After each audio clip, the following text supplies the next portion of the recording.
All right. Hello. Welcome to the Cubicle Liberation Podcast. I'm Fletch, Joshua Fletcher. I'm here with David Hood. And today we're going to continue on the Inevitable Success series that we kicked off last time. And today's focus is going to be on building understanding.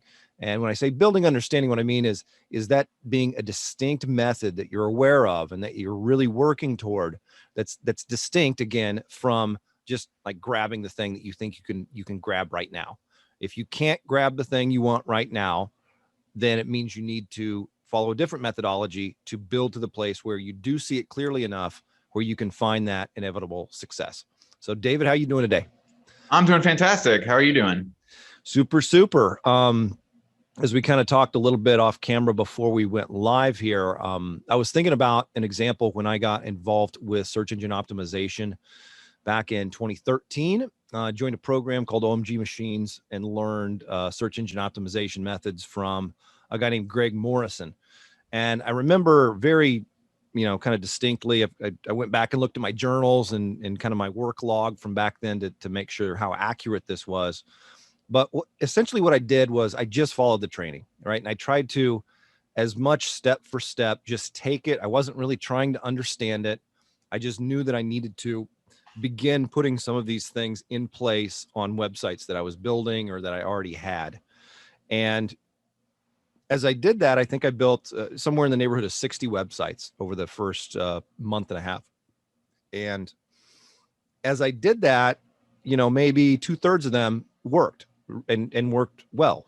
And the other third didn't. And I was like, okay, so even though it seems like to me, I did everything the same on all of these websites, I obviously am missing something because only 2/3 of them turned out to work the way I expected. That's a good ratio, by the way. Which is, I was very happy with it, but I also was like, okay, if this is just the ratio because there's some, some X factor that none of us know about, so be it. But I'd like to begin understanding this. And so I went back and checked, and a few of them I'd forgotten to do this or that or the other thing. It's like, okay, well, obviously this is a very important thing. I forgot to do it. It didn't work. So this is kind of a key ingredient. And that's a little more along the lines of what I'm talking about as we look at building understanding. And we'll go through and provide more of our own experiences and ways we look at this type of thing. Yeah, we're going to give you, I think, quite a few different tools that you can use and kind of starting points, because I think kind of the hardest thing is, okay, where do you start? Well, we started with over here on the right, how to know what's true. And that's going to be some foundational stuff. So if you haven't listened to that, go ahead and listen to that as well. It'll be helpful in understanding some of the context for this one. We're moving into building understanding. We did update this a little bit. We didn't have action on here specifically before. It was sort of like successful action is the result of when you really know what's important and you take, then you're presumably taking action on it. And then there's kind of like success here. And we're actually probably going to circle back around and I don't know, maybe at different points, because this stuff kind of builds on itself. And this might even be, building understanding might be multi-part series, depending on exactly how this goes. Yeah. But I think, kind of one of the starting points is don't try to get it all at once. You can't just understand everything. Somebody can't download all their knowledge and understanding to you. There's not like one super cool quote that you can read and now you get it. Now you get the universe. Okay. That's not how it works. You have to build. And that's that word build, I think, is fantastic. And one of the ideas that I use a lot in my life that has worked really well for me is this first, I have a goal basically to find and understand kind of broad and useful, true concepts that apply broadly. So I figured out based upon this one scenario, and we're going to talk about scenarios, and then I generalize it, and then I use it in these other scenarios, and that gives me more feedback, and oftentimes that can provide you with some guidance and some priorities and some what's important and some understanding when you're able to pull out actual kind of true concepts. Yeah, that's it. You wrote that, right? I'm reading like my Facebook byline. You could throw a few words about yourself. Mine actually says, and it said this for a while now: understand, repair, improve, and create things that are lasting, utilitarian, and universal. Yeah. And very much along almost exactly the same concept as what you're pointing to here, which is these are the types of tools that once you have them and master them, right, they apply everywhere. They apply to what you're working on with a relationship. And relationships are huge. I'm not just talking romantically. Relationships are the foundation of sales. And so as we understand these things better and better, they apply a lot of different places. And so in one way, they're kind of like a master lockpick set. And you can kind of get in there, and it doesn't mean the lock will open immediately, but you have the method of going in and unlocking things that you want to achieve or get into and get all the gold inside, right? So to speak.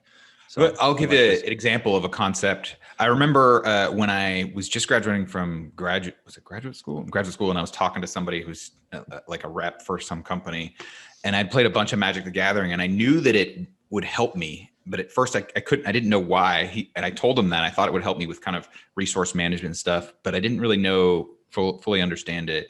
Now I understand a little bit more about it. There's concepts in there you could actually, that are similar to like chess. So there's in chess, there's like something called tempo. And there's the same thing in Magic the Gathering. There's the same thing in like video games and stuff like that. That actually, and I think it also can be generally applied to businesses as well. And so there's a lot of resource type of concepts that I got out of strategy games that apply to my business now. And so that's kind of an example. And again, we'll give some more specific examples as we go further on. But over time, as you build these ideas, these tools, these concepts, they grow on each other and they make you better and better. And you're building and building, which is why it is critical, which is why it gives you inevitable success. Mm-hmm. And talking about video games, I love, I've played some video games myself. I've got kids now, and they watch videos, and there's this concept called like OP, like stands for overpowered. And it's like creating this overpowered character and treating kind of our life a little bit as a video game and creating an overpowered character. It's like, okay, what are the ways you go about doing that? Like, what are the things that you need to have within your repertoire of abilities that kind of turn you into an overpowered character for the things you're going to encounter. And a lot of it's tools and understanding. Yeah. Here's a really good concept. Here's a more specific one that applies very broadly to any sort of economic situation, the time value of money, or really the time value of any resource, which is that basically $1 today is not the same as $1, the promise of $1 like 10 years from now. That promise of $1 10 years from now is worth substantially less, depending on your exact situation. Some people would be worth, more than others. So that works with any resource as well. There's this funny idea that the time value of time. So think about that. How much would like the promise of an hour of Fletch working for you 20 years from now be worth to you versus one today? So think about there's also. I would, if I were not me, I would hire me now. Much more valuable, right? It's going to be worth more to you in the future than you have to pay me right now. So there you go. So, and then from this stuff, this next point I have here, or we have here the extract meaning. And this is a little bit, this is kind of tied into concepts, but a lot of times what you're trying to do is you're trying to, this is almost like interpreting the feedback that the universe is giving you, the information that you're getting in all the different forms, and actually trying to pull meaning out of it. Now, I think what is building that over time, building tools that help you do that, because I think a lot of times people either miss the meaning or they pull meaning out of something that really they shouldn't be pulling meaning out of it. They see this one thing, this statistic, and they think, oh, it means this. There's more people the rich people are more rich now than they were, relative to the poor people then. Well, but I mean, like, what does that really mean?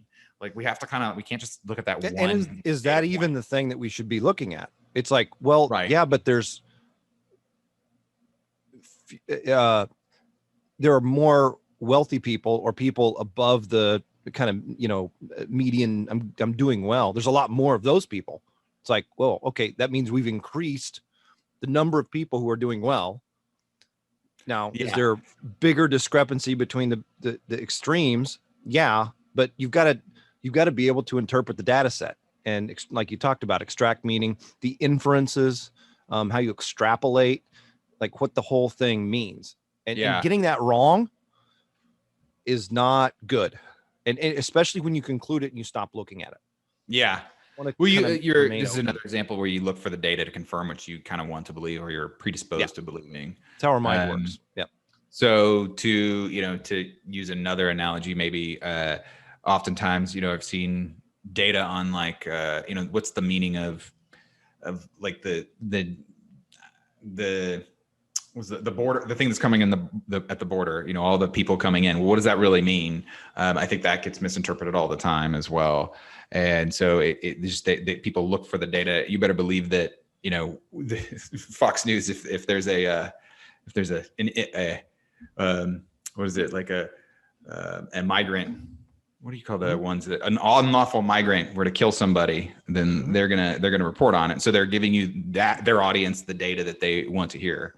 To give kind of a counterpoint example to kind of the left and the right, because this is not just a left and a right, left or right thing that's happening. It happens all over. It's a human thing. Mm-hmm. Yeah, and in one way of considering like the news, what it does is for us, it really sets almost completely, but very influentially, it sets the frame of what is important and the meaning that comes with that. And so if we watch the news and it's all about murders or violent crimes, and then maybe economics, right? It's like, okay, well, the conclusions drawn, like the fact that there's 5 or 6 news articles on this makes it seem important that, there were 5 murders in Phoenix this week or what. It's like, well, okay, but it didn't really necessarily impact my life directly. Also, is that like, is it normally 10? I don't know. Right, so you have to. Well, what I'm saying is, like, I didn't know any of those people, and I'm not trying to be callous or, right.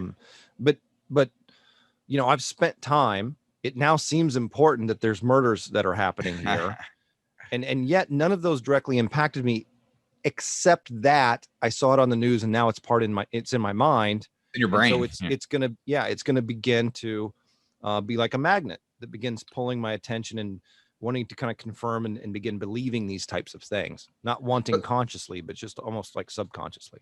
Yeah. So I'd say be wary or be careful with trying to think, because you don't have to extract meaning.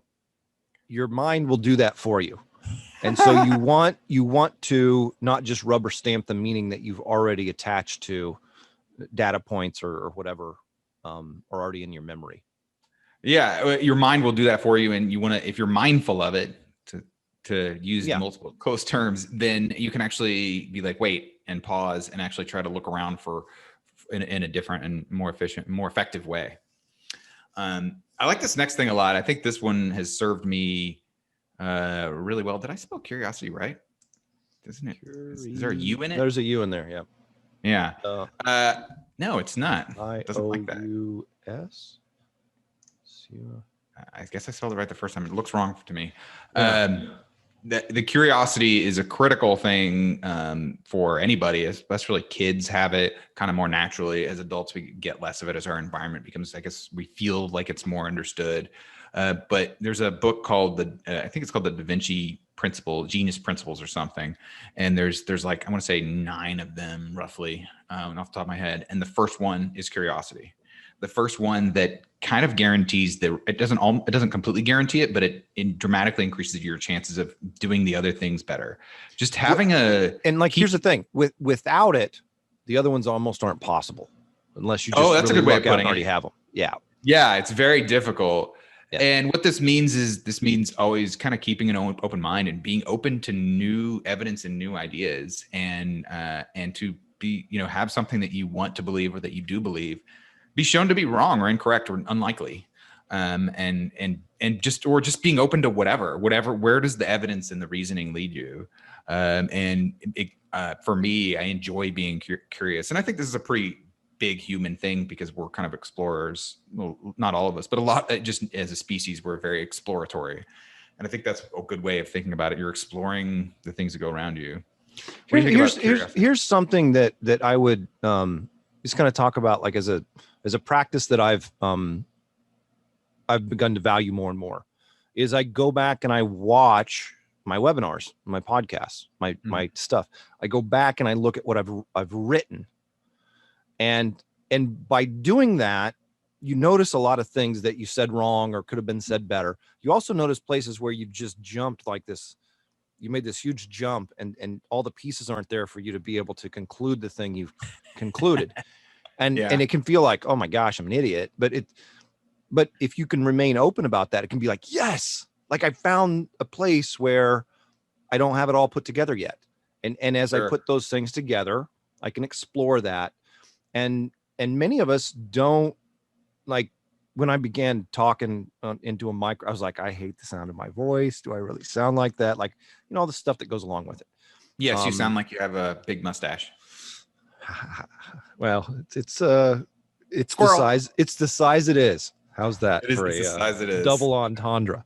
But then, reading your own stuff does the same thing. And many of us just don't go back and do that. And so we don't notice how our mind hops around as much as it does. And because of that, we go through the rest of our life kind of blind to that being the way we operate. And if our mind is jumping around that much, when we're communicating with other people, it's going to be harder for them to follow. What you're not doing as good a job of leading people to see things as you could if you were aware of that.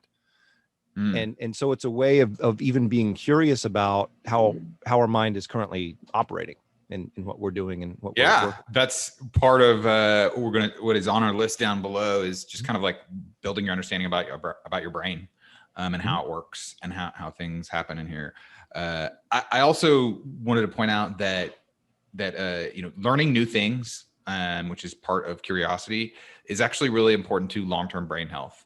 If you want to live to be healthy well into your, well past 60, 70, then the people that do the same thing every day and aren't curious and don't go around, it's more, think of it more of like a muscle. They're not building their curiosity muscle, and they're not actively trying to be curious and learn new things. They don't live nearly as long because the brain degrades. It doesn't get used. And so having curiosity and having fun with it, I think that it's more fun this way. It's more fun to learn new things. Yeah, sometimes it's great to be safe and get the things you need to do get done. But always keeping curiosity in mind is very helpful. Yeah, and for folks, we call it the Cubicle Liberation Podcast. Our intention was to really try to connect with people who are working day jobs still, or they have kind of a 9-to-5 situation set up. In some ways, you've got to kind of, like, if you're listening to this in some likelihood, you want something other than what you've already got, right? And so you've already kind of got enough curiosity to get you, like, to start to attenuate yourself outside of what you've currently got. But, like, what's that built on? Is it just built on, I don't want to have to go to work because I'm tired on Monday? Or do you really understand the necessary pieces to live differently? And, one of the things that this podcast is doing and that I've really noticed a lot is that people are like, oh, I really want the money, but I don't want to have to do the things necessary to get the money. Right. And it's kind of like we're a little bit blind to those things. And if we aren't careful, we wind up remaining blind to them, because it's just like, no, that's not me. I don't want that. It's like, well, how is that a valid way to make a decision? And this sounds kind of really weird, like smacking how is what you want a valid way of making a decision? A lot of times it's not. A lot of times it will pull us in weird directions. Oh, I'm just not that kind of person. Well, if you're not now and you want something different in your life, then becoming something different is going to give you the different results. It's about building yourself up, building yourself to be better, or even destroying things that are holding you back, right? Yeah. You can, both are an enterprise in putting yourself in a better position to win with things that you've uncovered as goals, right? There's just a whole bunch of different ways of looking at this. And like each of these line items is a whole topic in and of itself. Yeah. So we're trying to power through it, and I'm sure we'll come back around as well. So feel free to, if it pops into your mind, if the squirrel brings you back to one of these up here, we'll work on that. I think a useful thing, this was something you brought up, and it comes straight from David Mills, and it's a very useful technique, which is to draw distinctions. And a simple way of this is just thinking of like versus statements.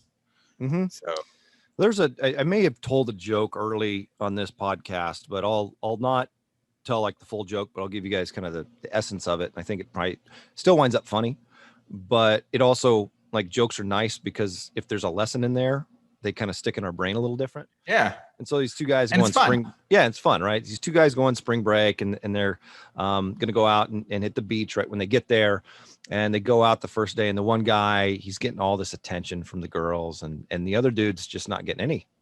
And he's like, well, that's kind of weird. Maybe, just luck or whatever. And then, next day comes, they do the same thing when they wake up and get to going. And same thing happens, right? And then, the third day, same thing happens. And so now they're on the last day of spring break, and the one friend who's not got any attention, he grabs his buddy. He's like, what's going on, man?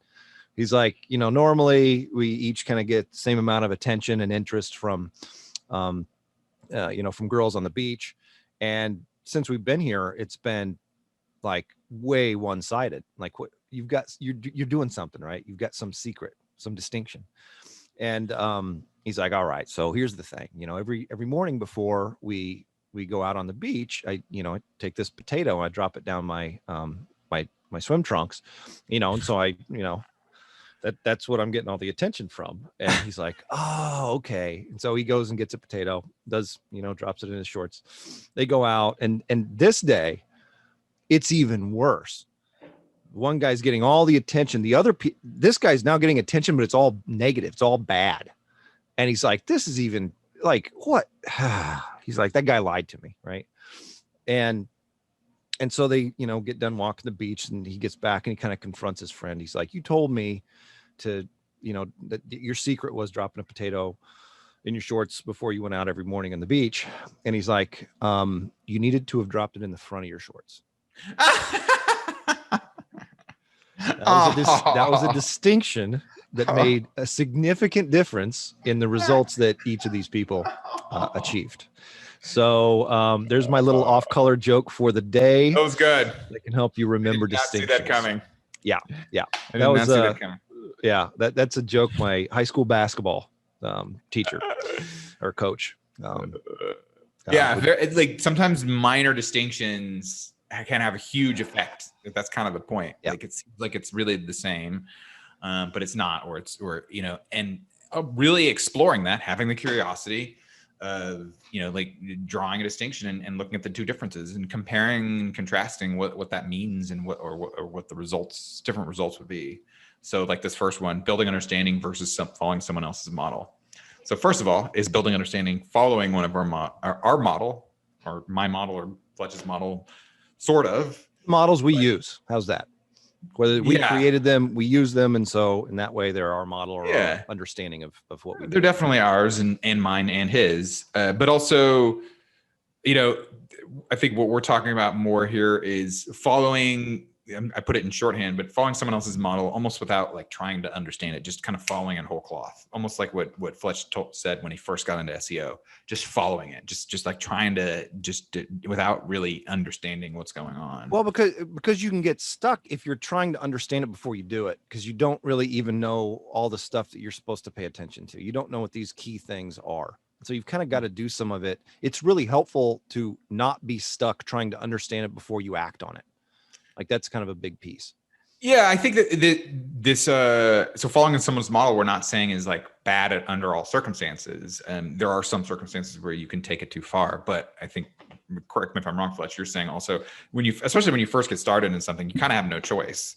If there's other experts out there and you know nothing about it, I guess you could kind of figure it out yourself. That's much harder than, trying to model other people that have been successful. But then ultimately you're going to need to circle back around and build your own understanding. Yeah, there's kind of like a popular personal development concept of like modeling successful people. Mm-hmm. And a lot of times that does not work. It's not even a good thing for you to try to do, because there's so many differences in that person and you, and the opportunities they have in you. Mm-hmm. And they're the things they're already good at, the things that they don't do. And largely they're unaware of those. And so they don't necessarily teach them in the model, or you're unaware of them. And so you don't notice them. And so then you try to model that characteristic or that behavior, and you don't get the same results. And then you're just like, I'm bad, or that guy's a scammer. And neither of those are necessarily true. Mm-hmm. I'm bad is definitely not true. maybe you need just more distinctions and more of a framework of understanding Yep. a better success method Of the context. It doesn't matter how many, how many lessons I take from Tom Brady on how to be a quarterback. I'm not going to be able to go win a bunch of Super Bowls, just go throw a bunch of footballs. So it's just my situation is different. I took that how to be a Victoria's Secret model course, and I learned from the best. And they just didn't want to put me on the runway. I don't know why. So another distinction is that we thought of was a truly reverse engineer something versus trying to kind of gaining meaning where there isn't. Now, these are two pretty different things. I'd say gaining meaning where there isn't is pretty negative overall, but it's natural to happen. So it happens to everybody. There's no way around it. At some point in your life where you think what's what, and you don't. You just don't have the information. One of the ways this gets expressed, right, or happens in all of our lives, is that maybe we take some course on personal development, or we get into a course where we're trying to learn sales or whatever it might be, and they'll say some things like, oh, well, remember when you did something really well, and you'll start to feel more empowered. And what you're doing is just kind of activating a bunch of associations in your own mind of success and being unstoppable. It's like, you can do anything. And that's just a bad way of going about doing things. Like, it doesn't mean that when you go out and take action, you will succeed or you won't succeed. Like, what it does do maybe is get you to take action. But if you've said, I can do anything, and you try it and then it didn't work, you've got to go back and realize, well, like one of those is wrong. Maybe. Or maybe you misunderstood. Maybe I misunderstood it. Maybe I can build to it, to being able to do this thing. But currently, right now, the way I did it, it did not work well. And we, those associations, whether somebody's saying it to you or you're saying it to yourself, you'll notice you feel differently after different kinds of movies you just watch. Like, that's what's happened, is that you've internalized and got all these associations active, and you're kind of in this state that the movie is kind of designed to facilitate in the people who watch it. And there's a lot of life that's like this, that, a lot of people who do very well with sales are good at getting their prospect to begin associating these things that get them in a state where they know that it's a good investment, and they're going to go ahead and take action on the thing that they want, right? Getting them to want something and then be able to justify it, all that kind of thing. Yeah. Because they've been able to, at least to a significant degree, truly reverse engineer kind of the sales process versus, a lot of people think sales is yelling on the phone, show me the money, or, just being belligerent and an ass. And while there's maybe some of that in selling, and they think that that's everything there is. And so they go, okay, this is how selling is, or all sellers are scammers or something like that. And they're gaining meaning where there isn't. There's a really great story I heard that I like it because it kind of tells people sometimes, I think it allows for more compassion for people and allowing for weird stuff to happen to them that really changes the whole context of what you think about them. So I heard this, I can't remember where I heard this from, some personal development guy. He said he was on like a subway one time, and this guy got on with like his 3 kids, and his kids were being really rowdy and really loud, and they were disturbing everybody in the car for quite a while. And then he finally turned to the guy and said, "Excuse me, are you aware that your kids are disturbing everybody?" And he said, "Yeah, we're coming from the hospital. Their mother just died, and I don't know what to do." And so, when you first start that story, you're kind of like annoyed if you're at that guy, he's disturbing everybody. But then at this point, it's like, oh, now you get it. Now you understand. There's a new piece of information. You gain a more appropriate meaning. And then it's like, okay, well, let's let the kids do whatever they want, sort of to some degree. Let's at least have some compassion for it. And so that's something where. And that can kind of come like, are you aware your kid, like if you approach that curious, like, hey man, is everything okay? Like you could say that, like they both would have led to the same kind of response, right? Answer where you gain understanding. One of them just isn't quite as confrontational, right? You haven't already settled on this means that dad is bad and not paying attention, right? He's not taking care of his kids. He's being rude to other people. Yeah. when it's just he's suffering and they're suffering, and what are you going to do? Like, there's not really any solution here, at least immediately. Yeah. And on a different day and different context, right? Things play out differently. So. Yeah, and in different context, he's a bad father, right? And he's rude to other people. So, try not. I think the curiosity integrated into that is really useful to help you with other people as well, not destroy relationships that could have been great because you made an assumption. So talk a little bit, Mr. Engineer, on truly reverse engineering things. Like, give some examples of that. Boy, that's a tough one. I think what you get, what is often a human thing to do, is to do a lot of armchair quarterbacking of, again, gaining meaning where something is we're getting something where the meaning really isn't there.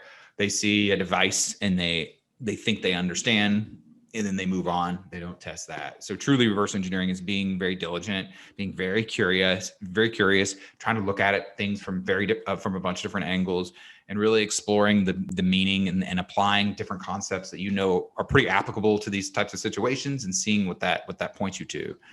It's more of a careful process than it is just kind of like, oh, okay, a flippant, like, I see this one or two data points and they tell me that this meaning is here and I'm going to run with that.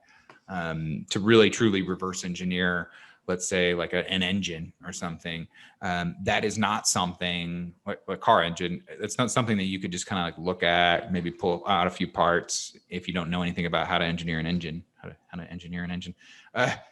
You wouldn't just be able to, okay, now I can build an engine, without, maybe, unless you already had studied it heavily. And then even then you might still need some other data points to add in there.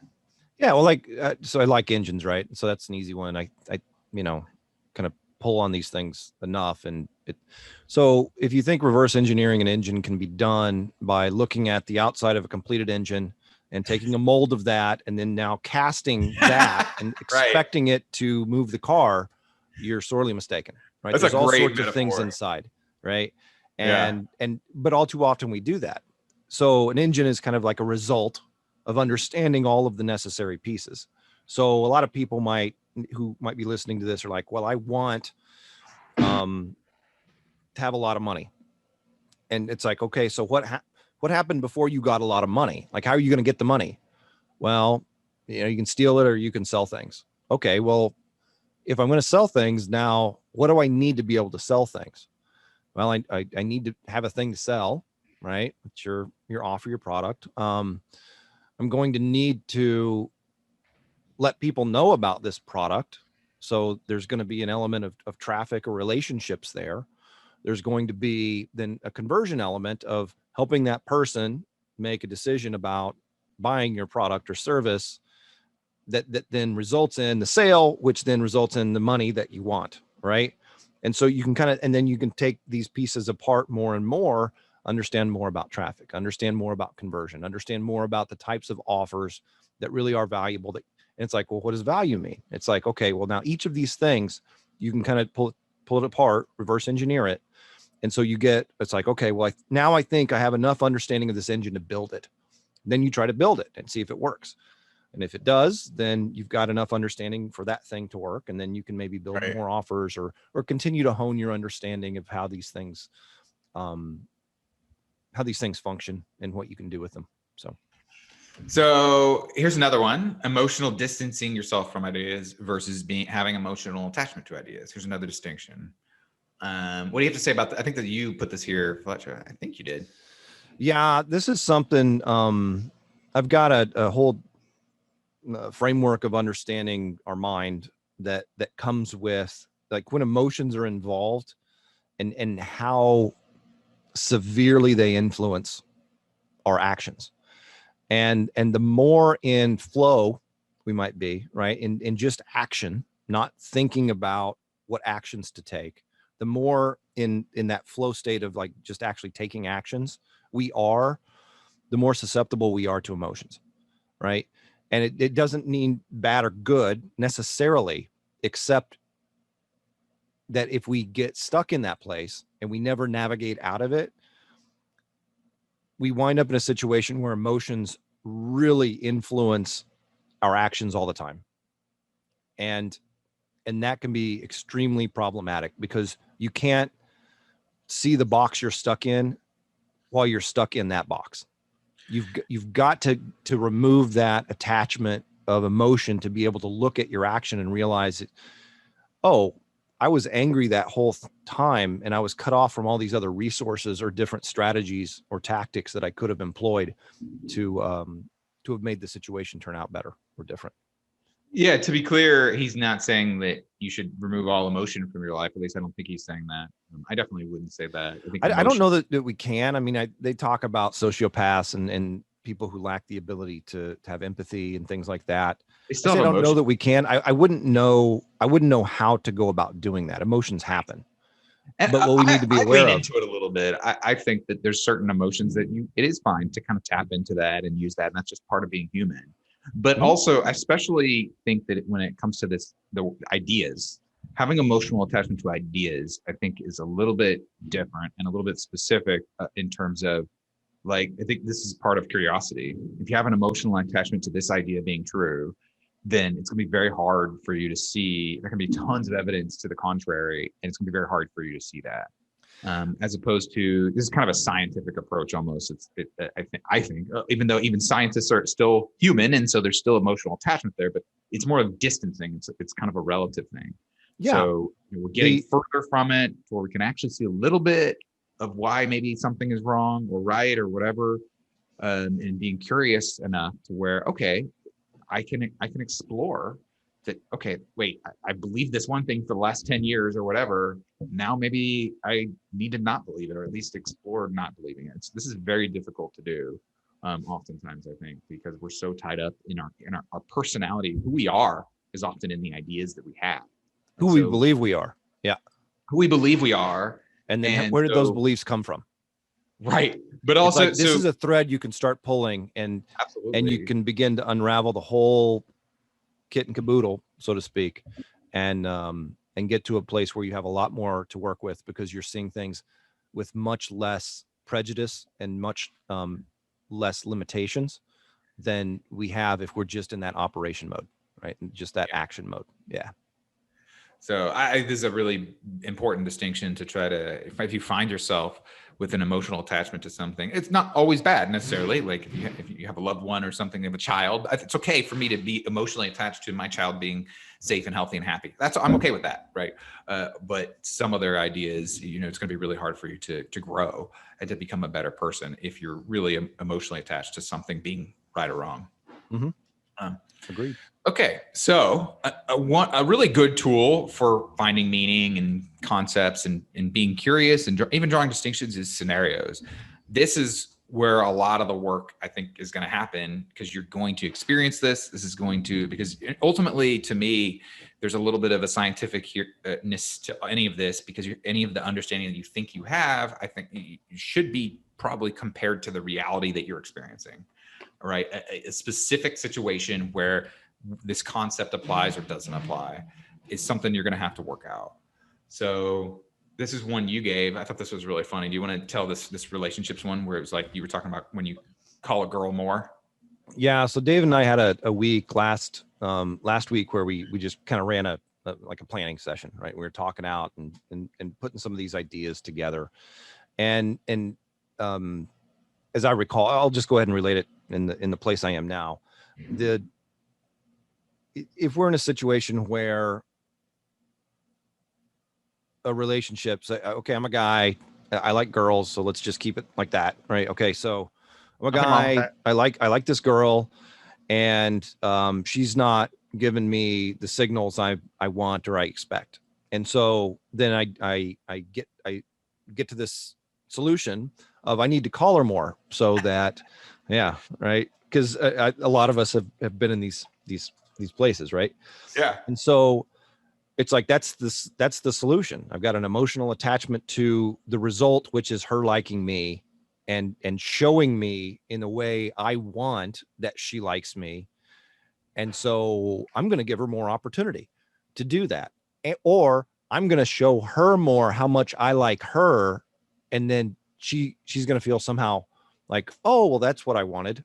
And so she's going to give you, and so you wind up just, calling and calling and calling There's this great line in a movie called Swingers from back in maybe the 90s, where this guy's getting out of a relationship and he's all just like muddled because he, was so in love with this girl, and now he's out in LA. He's trying to be an actor, I think, and he meets some girl at a bar, and they kind of have a nice little flirty conversation, and she gives him her number, and then after that, they're having some drinks before they all go home, and he asks his friend, who happens to be Vince Vaughn, played by the actor Vince Vaughn, and he's like, okay, so should I call her tomorrow? And he's like, no, you definitely shouldn't call her the next day, right? They've got these rules. It's like, oh, we wait 3 or 4 days to call somebody back.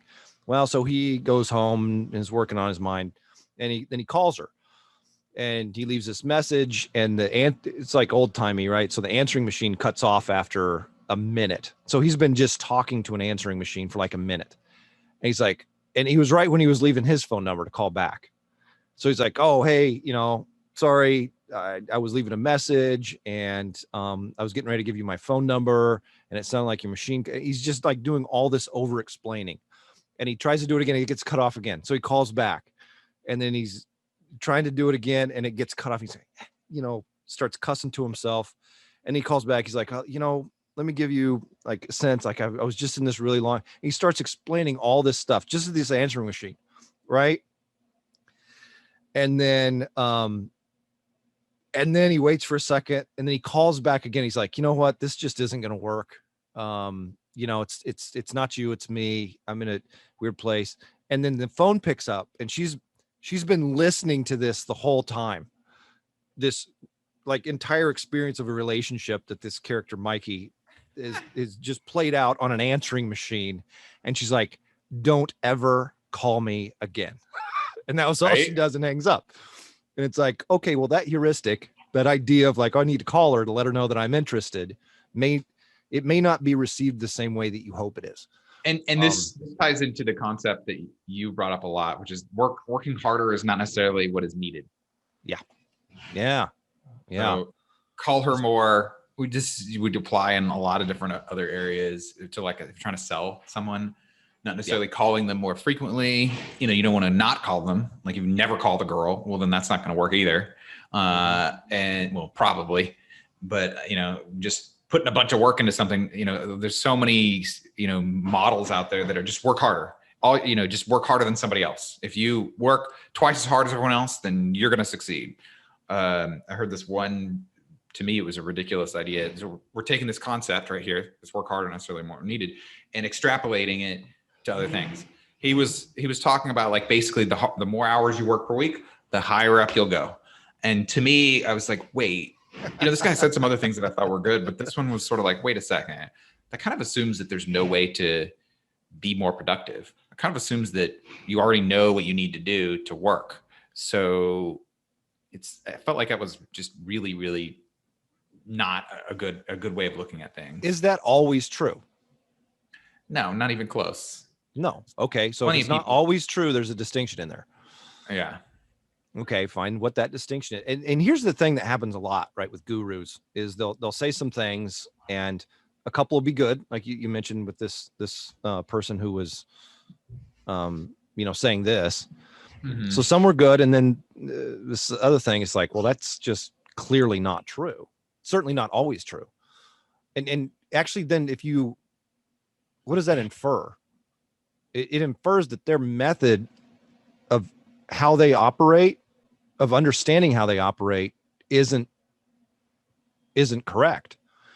And so if their method of understanding, or even, I say understanding, they may not even be aware of how they go about thinking about things, right? And having this concept of a theory of mind is really big, and nobody talks, like hardly anybody talks about it. Right. And as we kind of pull this apart more and more, we can start to like it's kind of surprising when somebody who's got a lot of really good stuff has something that's just clearly not good. Right. We almost want to take it just like, I don't understand it yet. It must be true because all this other stuff they had was true, and they'd seem like a smart person or something. Right. And then, no, just we can kind of clearly see it's not always true. I mean, I think part of this says also that even people who've worked to accomplish a lot in their life, still have some significant flaws in some areas, some significant blind spots.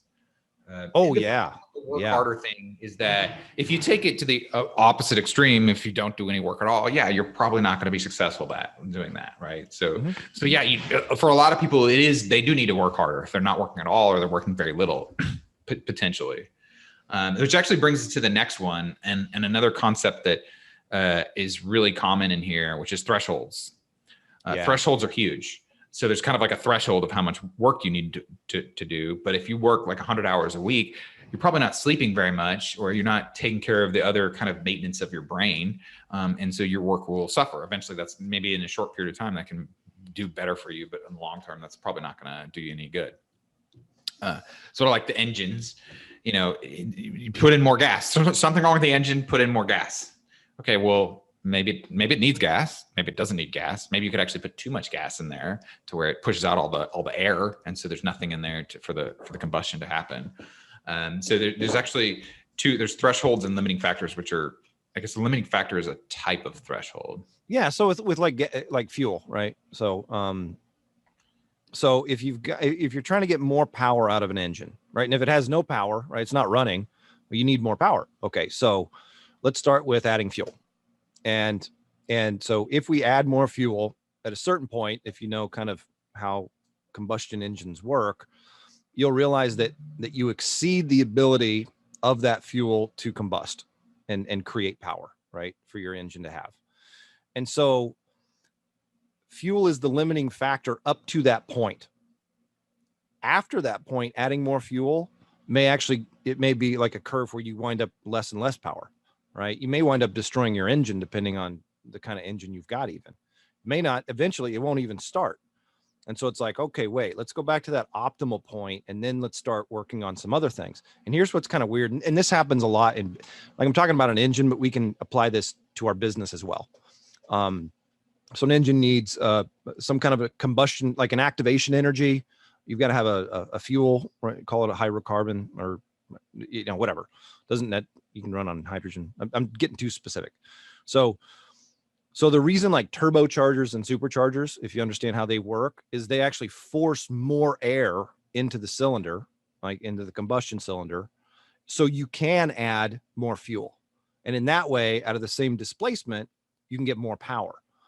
But you've got to keep that ratio. It's important to have that ratio correct and optimal. So you need a certain amount of oxygen, certain amount of fuel, and then an activation energy to get the thing to go off. And if you weren't aware of that, it seems like adding more gas, working harder, calling her more might be the thing.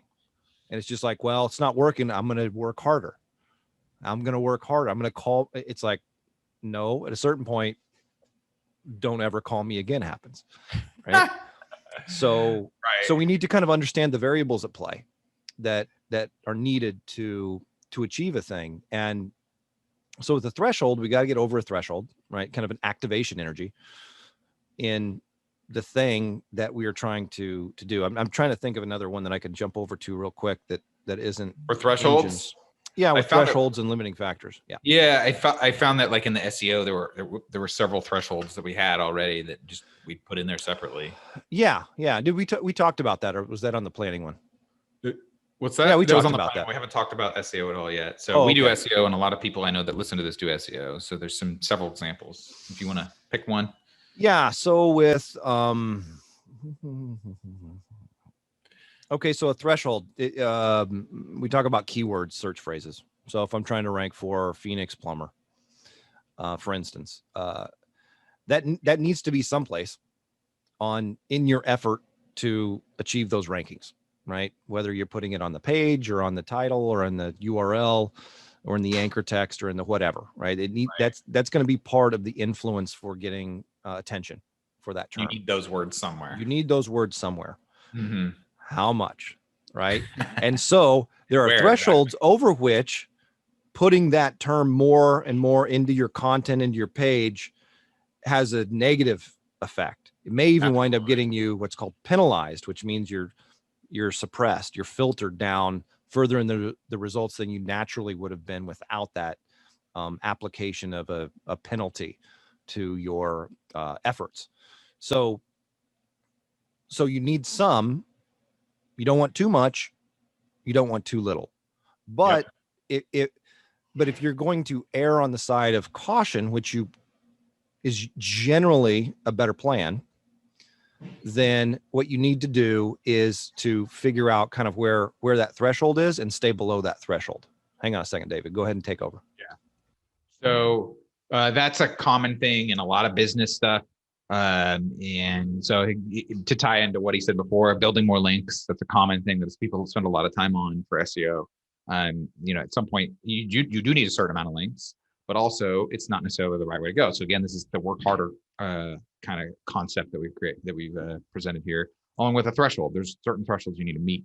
Sometimes you have, if your link building profile needs a lot of work, then maybe that is where you need to focus. But sometimes a client comes in with a project and they have good links, so there's just other things that they're missing. Let's talk more about thresholds. And so I think, here was an example that Fletch came up with, which was, if you have a 5-page website and it goes and you have 20 links in your number one, that'll take you to number one. Well, 200 links also get you there. Maybe it'll just get you penalized or filtered because, again, you're going over the threshold. There's something called an entity in SEO. This is sort of like a person, an organization, a being, a group, and Google, kind of wants to think of the internet more of like things as opposed to like just words. And so there's certain thresholds here where, like, if they don't believe that you're a real entity, be it your website or your Google My Business page, is sort of those local listings that show up when you search for like a plumber, those map listings. That's a GMB, a Google My Business page. If your entity kind of score, if your realness to them is below a certain threshold, all the other stuff that you do to try to rank there isn't really necessarily going to help you. It's probably not going to help you because you haven't met that threshold. Then also, but on the flip side, when you do meet those thresholds, then there's a very rapid diminishing returns where you can't just keep working on that, and then now you're going to continue to get results. If you're missing the entity stuff and you go to do it and you do it up to a certain point, at some point you don't really need to work as much on it because Google kind of has put you on, they've kind of decided a real business versus not real business. And maybe there's different categories. Maybe it's like low, medium, high chances or whatever, or maybe there's even 10 kind of distinct units. So there's a certain point at which, if you're like a 7 or something out of 10, then they're like, okay, this is probably a real business. And so we can let it go in the other parts of the algorithm. And then, here's another kind of a thresholds thing. Synergy and ingredients. So this ingredients metaphor, I think, is a concept that can be applied to a lot of different things. So the entity is one of the ingredients, kind of the entity SEO. The link building is part of the SEO. The research, the on-page SEO, these are all ingredients that go into an SEO project and that all synergize together. But you take out one of the ingredients. So let's go back to like a recipe like bread or something. If you take out the eggs and you do everything else exactly the same, it's not going to work at all. It's not. Maybe if you did a little bit less eggs or a little bit more eggs, it should be fine. But if you did way too many eggs or no eggs, then you don't have the right ingredients and it comes out completely different or wrong. So Fletch, I just gave we got a quick look at one of your kids. We didn't hear anything. Yeah. Talked about a bunch of threshold examples in SEO. Yeah, I caught a little bit of it on my headphones. So thank you for, no worries. It's COVID emergency with, well, yeah, they're home and I work in the backyard. So it's all good. Yeah. Thanks for handling that. But yeah, that synergy one I came in on the end of is really, it's really important and it's really hard to see, especially when you don't have it. When, like, if you're in a partnership and there's 3 of you and one person leaves, the result may not be, now we get 2/3 of the output. You may get 0 output. Exactly. Right. You may not have anything happening. They may leave and you may wind up with 300% output.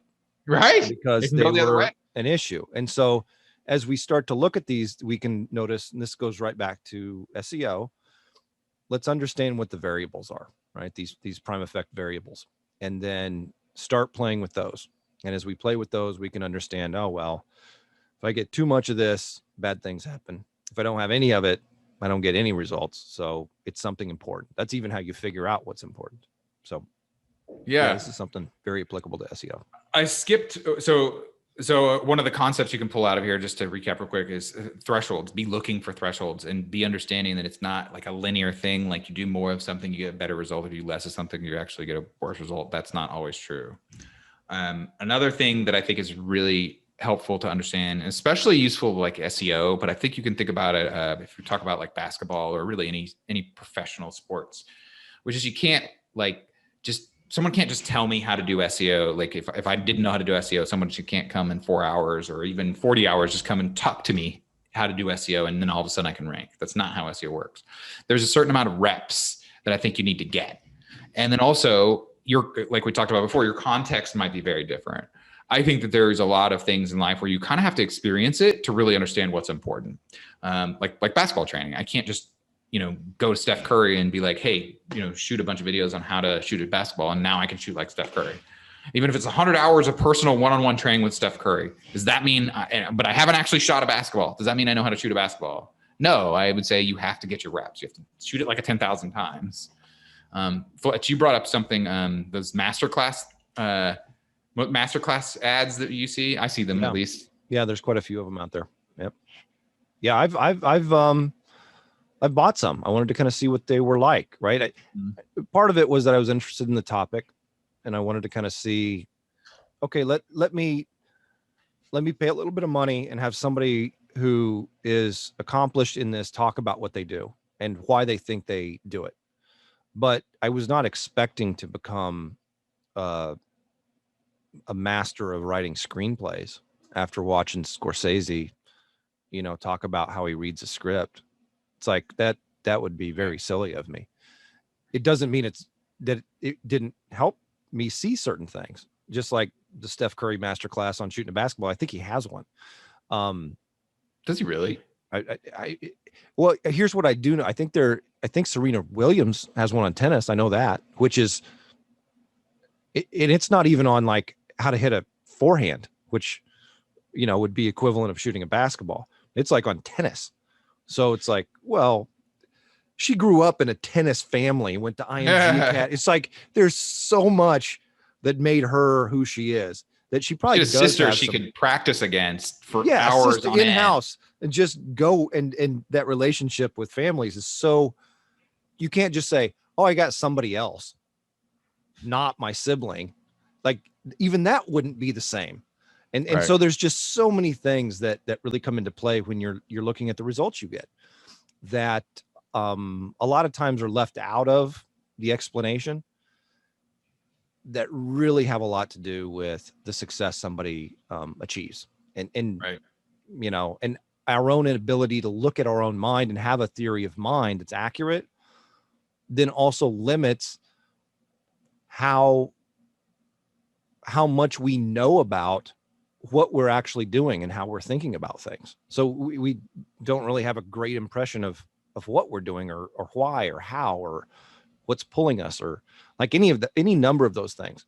So it's not to say the master classes are bad, but it's not right. Like, oh, if you go here, you're going to be a master. And I think that's kind of a little bit the implication is like, sure. That's just not how it doesn't work that way.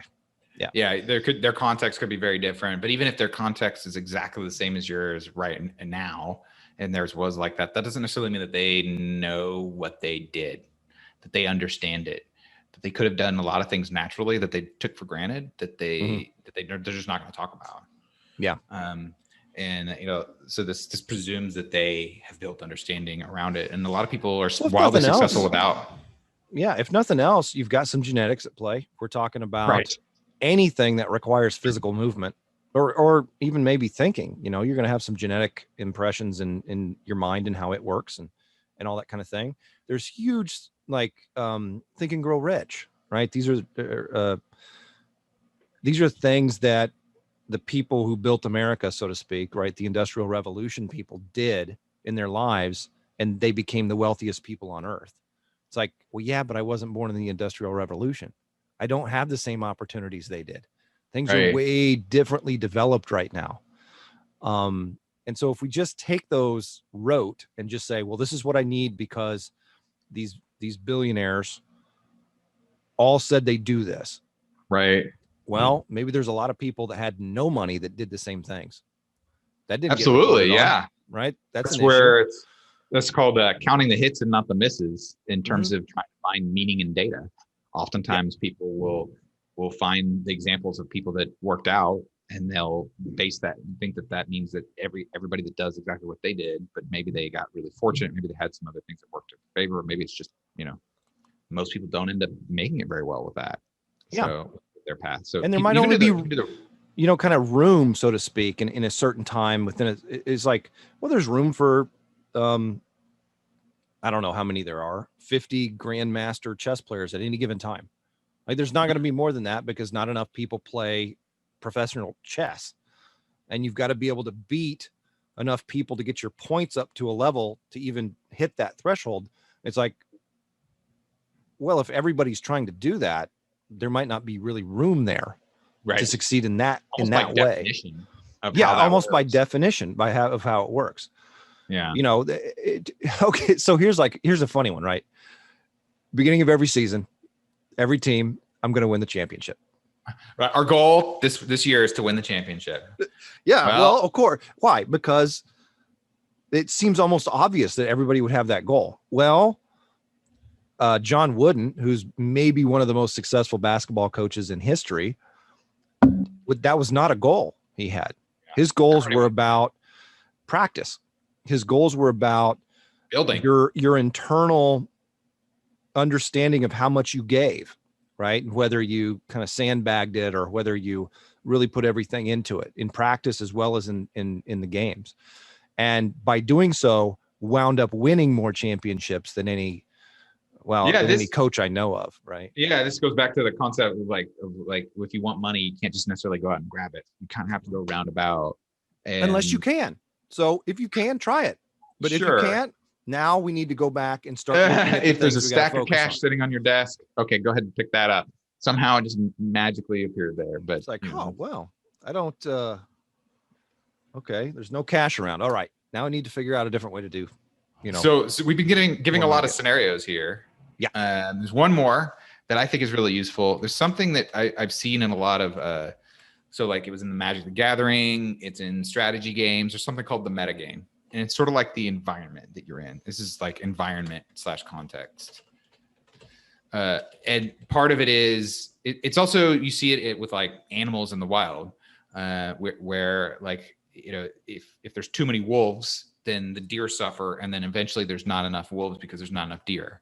And so in a strategy game, if everybody followed this one strategy that seems really good, maybe it is even the best strategy. Well, maybe there's a counter strategy that's really good against that, but bad against everything else. So that one becomes more in popularity. And so there's kind of an ebb and flow of what's happening in your life, what's happening in your business, what's happening in the world in terms of what's important and what is useful. Oftentimes a technique that is useful today might not be useful tomorrow. And then it may be again useful the following day. So using that, understanding that scenario of how dramatically, so like there's kind of this idea in Magic the Gathering, which has like, it's a card game, and it's sort of like cards by themselves aren't necessarily good or bad by and large. It all depends on what are the other cards that are around them. And so one card that might be terrible in one circumstance and in a completely different environment actually might be fucking awesome. And so you have to be aware of that. I think that's very useful, at least in terms of building understanding and also moving forward in your life. Yeah, one of the things that came to mind when you mentioned just the term, right? And so it has a lot of different applications, but we've talked about basketball a lot, and there are a lot of people who engage in trash talking as a way to get in the player they're playing against's head. Mm-hmm. And by doing so, get them overthinking about their shot or how well they handle the ball or the weight of their mother. Oh, yeah, yeah. Any number of things. It's like, okay, I'm going to occupy some more cycles in my opponent's mind, so they have less cycles to do the thing that they're already good at. So there's a counter strategy to that a guy named John Stockton employed, which was he just wouldn't pay attention to anything that anybody said on the other team. And so Gary Payton, who's kind of famously like an incredible defensive player, he won the college defensive player of the year at Oregon State, I think he played. He was a talker too. And very talker. And he's like, I had to give up. I had to give up this way that I made the person I play against worse. And so if I could make everybody I was playing against worse, I got a better chance to succeed. Right. It's kind of like an obvious thing, except that there was so much of his game that went into that trash talking. He had less cycles as well. And when he'd play against somebody like John Stockton, he realized, wait, I need all my cycle because this thing I'm doing is not working at all against this guy. And I need more cycles to focus on, okay, well, what am I going to do here to shut this guy down? And so it's kind of, this comes out in a lot of different places, a lot of different. And so trash talking to a lot of people works. It gets in their head. It messes with them. But the little meta game when he plays against John Stockton, it's not as useful. Not as useful. To continue the basketball analogy, it's sort of like Michael Jordan had this. I can't remember the name of this guy. There was this one guy that he'd play against who would always play really good defense on him. It was like the one guy in the league, and he wasn't really that good of a guy. And it was just against Michael Jordan, he was actually really good. I think it was just kind of like the physicalness and it was just a really good matchup. And imagine also you're playing against Michael Jordan versus Shaq. You're going to need different resources to solve those two different problems. Mm-hmm. So being aware of the exact situation and the context is going to be really important. Yeah. But largely having more stamina, being faster, being able to jump higher, shooting well, understanding movement on a court, those are all going to be helpful all the time. And so it's like, okay, let's get the things that are always going to be helpful all the time and make sure that we aren't missing one of those. We're building those skills. That's why practice. You can always be better. Yeah. So in life. And so it's not really about already being good. It's about knowing what to work on to be able to achieve better results. And then putting the work into it. Because there is some amount of hard work, especially with something like that. We talked about studying brains. Definitely you have a brain, hopefully. And you should use it. You kind of have no choice. Unless you want to die.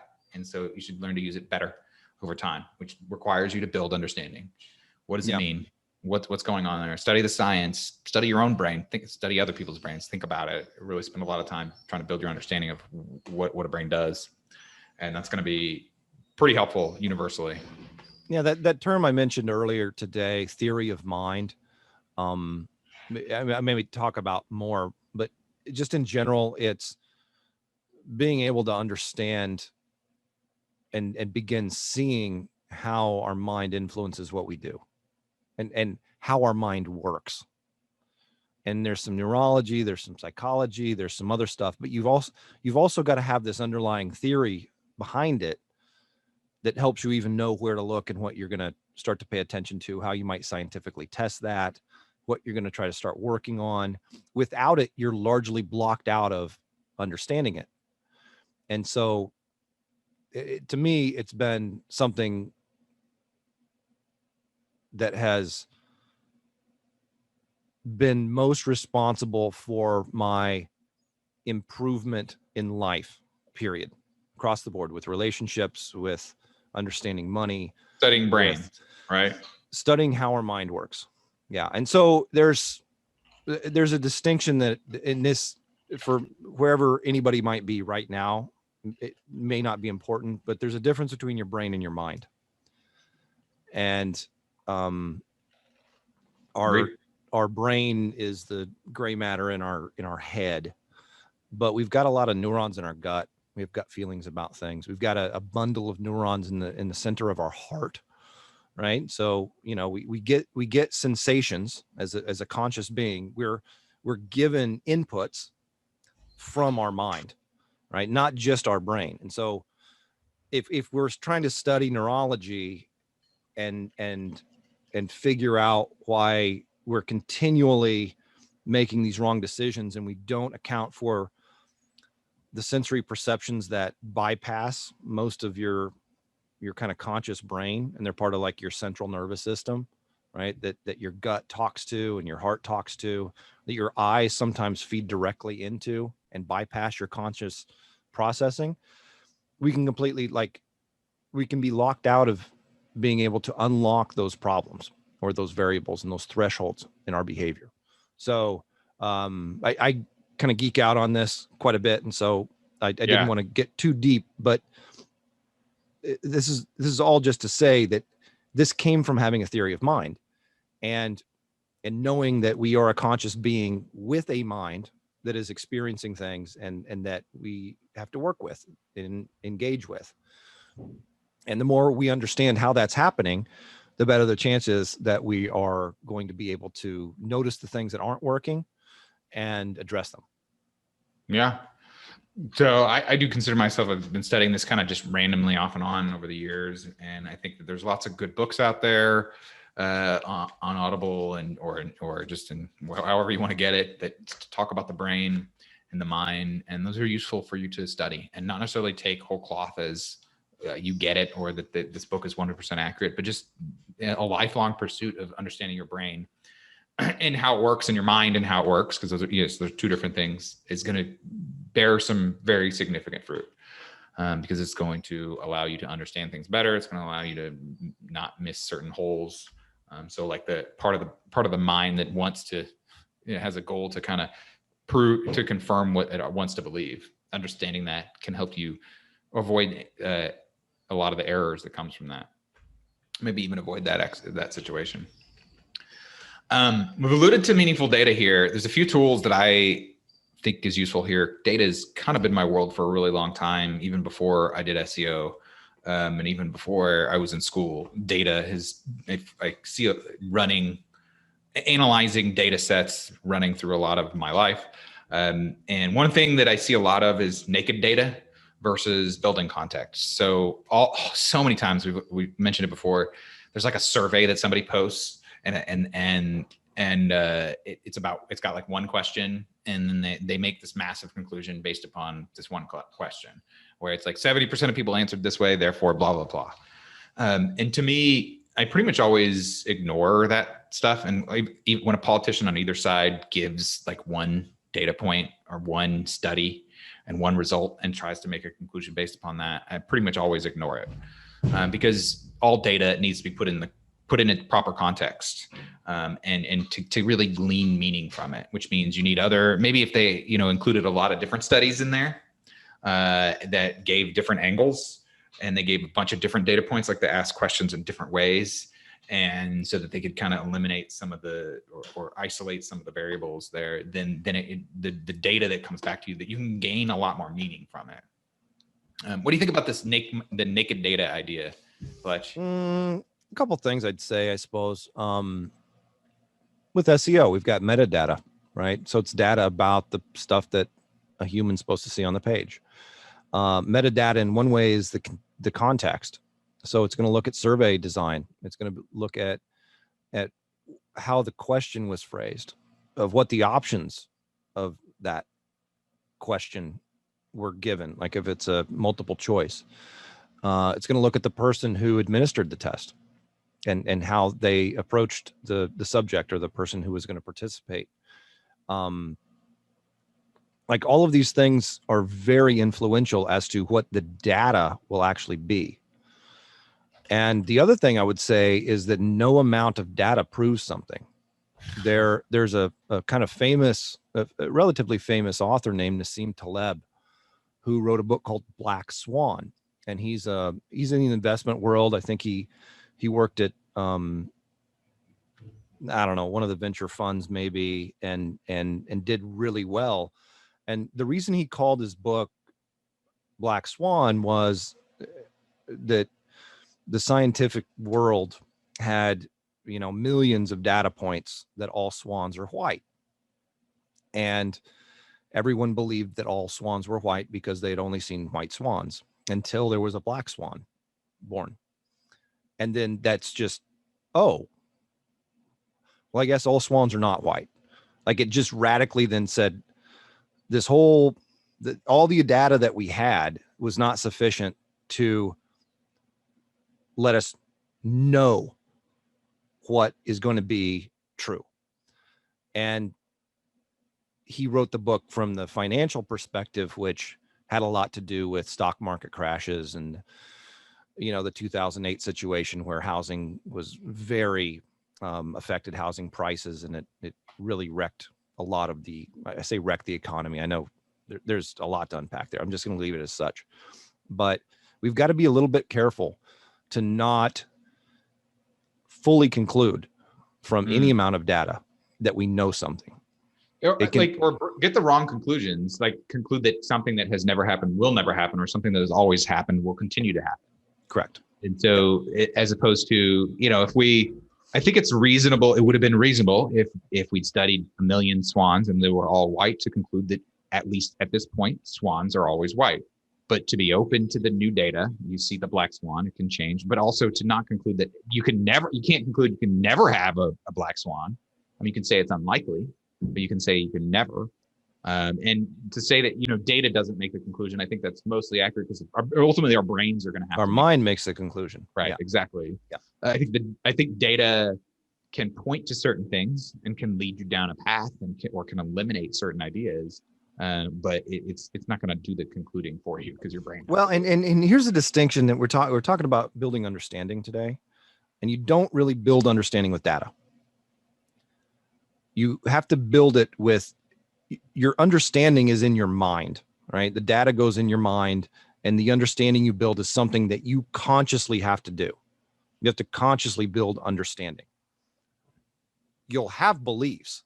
Those get done by default. And so what we're trying to do is to help draw a line between things that we believe and things we understand. Those are very different concepts, and they need to be as such. And don't get them mixed up. Don't just say, "Oh, I believe that," and so that's a conclusion that I say I understand it. When you don't even use the same raw materials to assemble those two things. Beliefs are built out of data points. Like that's what they're built out of, inputs. Understanding uses completely different stuff to build. I think understanding uses data, but data by itself doesn't get you there. Because I think that if you think about it, the data we're using is we're getting feedback from environment. Yeah, it's using different things in our mind. Yeah. Yeah. Sure. But ultimately the mind is the part that turns the data into meaning. So you can't do it without. I think that the and data, meaning and belief are almost, they're kind of synonyms in the way that we're using them here. Also, I think that, yeah, that's true. Or there's like an overlap. There's a Venn diagram of it. I think that sometimes the data can lead to a surprising conclusion when you run certain things that have never, like run an experiment that's never been run before, and it comes out in a really weird way. You know, that can kind of help prove things, or we've proved Einstein's theory of relativity and various other theories that he had like decades later through through studies where we run some math on some experiments, or on like how a sun, what happened to a star. Well, and what's kind of interesting about that is that during, like, if you look at the history of those theories, right, is they were also, you know, I'm doing air quote, disproven in ways in the 80s. Like, and so it's kind of like, you know, yeah, there are a lot of, I won't say consensus, but there were large bodies of theoretical physicists that were running tests, and they said, okay, this is not how it works. And now we can relativity. I'm not saying relativity or something directly. else. My details on that are not 100%. But what I'm saying is, like, if you look at the history of science, you know, there are consensus that does change. Like in the 80s, right? Of course, we believed that the world was heating up. We had a global, or cooling down. We believed we were moving into a new ice age. And like, you can watch news stories from like 1982, 1978, like in that era, that the conclusion was, we're going into a new ice age. What are we going to do to provide enough food for ourselves? And now consensus again is kind of on the other side with, now it's actually global. I think we have better data though on that. I'm not saying we don't. What I'm saying is the methods used to get the data are very much, I say methods, approach to gathering data and drawing conclusions is scientific. And in such, it's hasn't really changed in that regard that much since the 80s. But yeah. I think we, as we get more understanding, there's definitely been like scientific understandings that, or consensi that have been blown out of the water. Like when Darwin first came around, they laughed at him, you know, stuff like that. It could definitely, you know, change, and that's good. That's a good thing, because it can allow, science allows for self modification, which I can't say is true for all kind of belief systems. I think I'm much more of a pro science, and I think Fletch is a bit more skeptical in general, and that's fine. And so that's kind of where we're digging into we agree a lot in a lot of ways, but there's some distinctions that we maybe disagree on, which is totally fine. Probably going to move on here real quick, as we're getting close to the end here. So one thing that I find a lot that is a major distinction that I think is important, and we talked about this a little bit in the how to know what's true, which is a lot of times people will tell half truths or 10% truths. They'll tell something that is really not true overall, but there's a little bit of truth to it, and they'll pull in data. You know, let's say there's 1,000 data points on a specific topic. They'll pull in the 10% of the data points that point towards, you know, this falsehood being true, and they'll focus in on that. And this is what, you know, all sorts of media people do, or any personality who has an objective, who has a motive, or you know, kind of a set of ideas that they want to put out there. And this is why you can, you know, you look for enough evidence to find out what you want to believe is true. You're going to find it, basically, especially now with the internet, which is why a lot of BS kind of circulates on the internet. This is one of the major reasons. So part of this is trying to gain meaning from data that I don't think that they can really gain. Like they haven't done, like, the data that they're looking at is curated, and to the point to where it's eliminating contrary things. And eventually, you know, again, even if one data point out of 50 goes the way you want it, the other 49 don't go the way you want it. If you're still eliminating all those 49, eventually you're going to get to enough data to where it's going to, you know, have you believe what you want to believe. So, and this is part of like the error here is kind of looking for confirmation of what you already believe or what you want to believe, which is a common theme.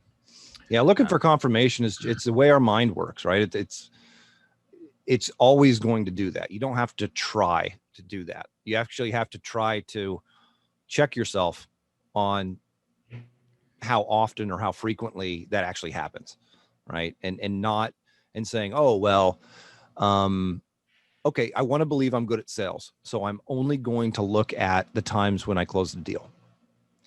Or, yeah, I can't close any deals. And then you start thinking about all the times you heard no, right? Neither one of those are true, but in practice, they kind of turn into truth. They have an impact. They have an effect. The things we believe definitely have an effect on what we are. And so the more we can get what the beliefs we have, like Venn diagrams, right? The more we can have what we believe overlapping with what we understand is true, the better off we're going to be. There's going to be less errors in there. I saw the slide, you know, 10% errors, half truths, and all that kind of thing. The more those overlap, the better off you are. And kind of to circle back around to the whole concept here, which is you're building. And so it's going to be something that is going to be flawed, and it's not going to be right, and it's going to be a long process. And that's just kind of life, I think, in general. But it does pay you back by building this understanding, by working to find tools to help you build understanding, like drawing distinctions, identifying thresholds, stuff like that, all the stuff that we talked about, and I'll put in the show notes or in the video, or however you're watching this, if you're watching this on YouTube. If you're watching this on YouTube and you're still with us, like and subscribe. Like and subscribe. Thumbs up for the algorithms. And frankly, I go back and check those. I'm assuming you do as well, David. If you've got any questions or comments, drop those below the video. If you've got other topics you'd like to hear discussed, maybe that we just kind of glossed over here, or things that you're kind of working on yourself, drop those in the comments below the video, and we'll look at exploring those in more detail. Yeah. or shoot us a message if you're not on YouTube, and we'll go from there. Yep. That's all we got for today. I think we got a lot in. Yeah. Covered some territory. Got part of the map built. Yeah. Well, thanks for being with me, Fletch, and thanks for listening, everybody.